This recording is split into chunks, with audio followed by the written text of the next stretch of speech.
You don't fail to get what you want because you lack talent or lack luck. You fail because your mind is undisciplined, and an undisciplined mind will sabotage every dream you touch. Right now, your life is being controlled by one thing. Whatever grabs your attention, your phone, your mood, your cravings, people's opinions, old habits. So here's the question that should scare you. If I took away your motivation today, would you still be able to move? Because the people who achieve everything are not special. They've simply learned 5 skills most people never train. Control attention, master discomfort, keep promises, cut distractions, and detach from outcomes. And if you stay with me, I'll show you how to build those 5 so your goals stop feeling like wishes and start becoming inevitable. You say you want everything. Be careful with that sentence. Most people use it like a child pointing at a shelf. I want, I want, I want. Then they wonder why life does not move. Let me ask you something uncomfortable. If you achieved everything you say you want, would you be able to hold it? Or would you destroy it with the same mind that is currently struggling to get it? Because your problem is not that you don't know what you want. Your problem is that your mind changes its loyalty every hour. One moment you are disciplined, the next moment you are tired. One moment you are certain, the next moment you are confused. And you call this personality. It is not personality, it is lack of training. Right now, listen to me carefully. Life is not moved by your desires. Life is moved by your decisions. And decisions are not feelings. Decisions are a posture. So before we talk about achieving everything, we must talk about the 5 secrets that are not secret at all. They are ignored. They are simple. And because they are simple, your ego will try to skip them. Don't, because the person who skips the basics stays basic. The first thing you must understand, you don't get what you want. You get what you train. Look at your body. If you train weakness, you get weakness. If you train excuses, you get excuses. If you train distraction, you get distraction. And if you train focus, quiet focus, you start to feel something you have not felt in a long time. Control, not control of the world, control of yourself. If you want everything you want in life, then your first victory must be this: the ability to sit inside your own mind without being dragged around like a prisoner. Most people cannot sit quietly for 5 minutes without picking up the phone. That is not normal. That is dependence. That is slavery wearing modern clothing. So here is your first secret: want less in your mind. Commit more in your behavior. Right now, do a small test. Don't change your life. Don't make a promise. Just test. For the next 20 seconds, keep your eyes on one point in front of you. One point. Do not look away. Do not touch anything. Just stay. You will feel it. The itch to move, the urge to check, the thought that says, this is pointless. That thought is not you. That thought is your untrained mind protesting. And the moment you can notice it without obeying it, you have entered the gate. People always ask, how do I become disciplined? They ask as if discipline is a mood that might arrive one day with the weather. Discipline is built the same way a wall is built, one brick at a time, placed by the same hand at the same hour, even when nobody claps. Which brings me to the second secret. Your environment is stronger than your motivation. Motivation is like fire in dry grass. It looks impressive. It disappears fast. Environment is like a river carving stone. It does not shout. It shapes everything. You keep saying you want success, but your room is a mess. Your phone is full of noise. Your sleep is broken. Your diet is chaos. Your calendar is empty, and yet you're busy. How can a sharp life grow in a blunt environment? You want a different future while living inside the same triggers. So listen, if you want everything you want, stop negotiating with your weaknesses and start redesigning your world. Put the phone in another room when you work, not in your pocket, not face down on the table like a good boy. Another room. If that scares you, good. That means you have found your addiction. Choose one place in your home that becomes your training hall. It can be a corner, a chair, a small table. But when you sit there, you don't scroll, you don't snack, you don't gossip. That place is where you become the person you claim you want to be. Because the mind learns by association. You train your brain like you train a dog. If every time you sit down, you reward yourself with distraction, your brain will pull you toward distraction like a hungry animal. But if every time you sit down you do the work, quietly, consistently, your brain starts to respect you. And yes, respect, you want confidence. Confidence is not a quote. Confidence is self-respect. And self-respect is earned when your actions match your words. That is the third secret. The world trusts the person who keeps promises to himself. Most people break promises to themselves daily, then wonder why they feel weak. I will wake up early. You don't. I will eat clean. You don't. I will study. You don't. I will pray. You delay. I will start. You scroll. Each time you break a promise to yourself, you teach your mind, my words mean nothing. So your own mind stops listening to you. Then you try to force it with guilt. You try to punish yourself into greatness. That does not work long term.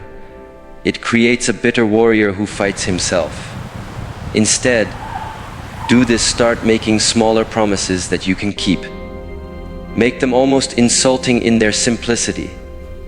I will walk for 10 minutes. I will read one page. I will do one set. I will write one paragraph. I will meditate for 3 minutes. And then keep the promise like it is sacred. Because when you keep small promises, you rebuild trust with yourself. And when you trust yourself, you become dangerous in the best way. Calm, reliable, unshakable. You don't need a new personality, you need a new pattern. Now, the fourth secret is the one that people hate the most because it removes their favorite excuse. Here it is: you are not lacking time. You are leaking energy. You wake up already tired because your mind has been running all night, worrying, comparing, chasing. You sit down to work and you feel heavy because your attention is split into 1,000 tabs. You talk to someone and you are half there, half somewhere else. Then you say, I don't have time. No, you don't have focus. If you could gather your attention into one spear, your life would change in a month. So we train focus like this: one task, one breath, one step. When you eat, eat. When you walk, walk. When you speak, speak. When you rest, rest. When you work, work. This is not poetry. This is strategy. Because scattered attention creates scattered results. Let me show you something. The mind loves intensity because intensity feels like progress. That's why people do all or nothing. They go hard for 3 days, then disappear for 3 weeks. It is emotional performance, but mastery is boring. Mastery is quiet. Mastery is repetition. So if you want everything, you must become friends with repetition. And repetition becomes possible when you protect your energy. Sleep is discipline. Food is discipline. Silence is discipline. Who you spend time with is discipline. What you allow into your eyes and ears is discipline. Not because you are trying to become perfect, because you are trying to become available to your own goals. Now the fifth secret, the one that turns all the others into real power, is this: detach from the outcome. attached to the practice. People chase outcomes like they are chasing a bird. The bird flies away. The more desperate you become, the more you tighten. The more you tighten, the more your vision narrows. The more your vision narrows, the more mistakes you make. And then you call it bad luck? No, you were strangling your own process. So you must learn this paradox. The person who achieves the most is often the person who is least emotionally dependent on the achievement. Not because he doesn't care, because he cares correctly. He cares about what he can control, the quality of today's training. You cannot control if everyone likes you. You cannot control if the market changes. You cannot control if someone leaves. You cannot control the past, but you can control your posture, your breath, your choices, your effort. And when you attach to effort, you become stable. When you become stable, you become consistent. When you become consistent, results start to chase you. This is why you see some people who look lucky. They are not lucky, they are trained. Now listen, I know what your mind is doing right now. It is collecting these ideas as entertainment. It is nodding like, yes, yes, that makes sense. Understanding is cheap. Transformation is expensive. So I want you to stop listening like a consumer and start listening like a student. Here is your training, right now. While you are here, pick one desire you have, one, not 10, one. Maybe it's a better body, maybe it's more money, maybe it's peace of mind, maybe it's a new skill, maybe it's a stronger relationship with your creator, maybe it's a business, maybe it's quitting a bad habit. One. Now answer this honestly. What is the smallest daily action that would move this forward? Not the action that looks impressive. The action you can do even on your worst day. Because the worst day is the real test. The good day is easy. If your goal is fitness, the smallest daily action might be 20 push-ups or 15 minutes walking or one clean meal. If your goal is skill, it might be 30 minutes practice.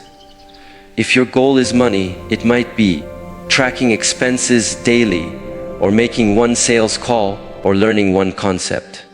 If your goal is peace, it might be 5 minutes of stillness, journaling, prayer, breath work, something consistent. Now your mind will try to bargain, but will that be enough? Do you see? You are trying to purchase a future with a single day's effort. That is not how it works. A single drop does nothing. 10,000 drops become an ocean. So the question is not, is it enough? The question is, can you do it daily?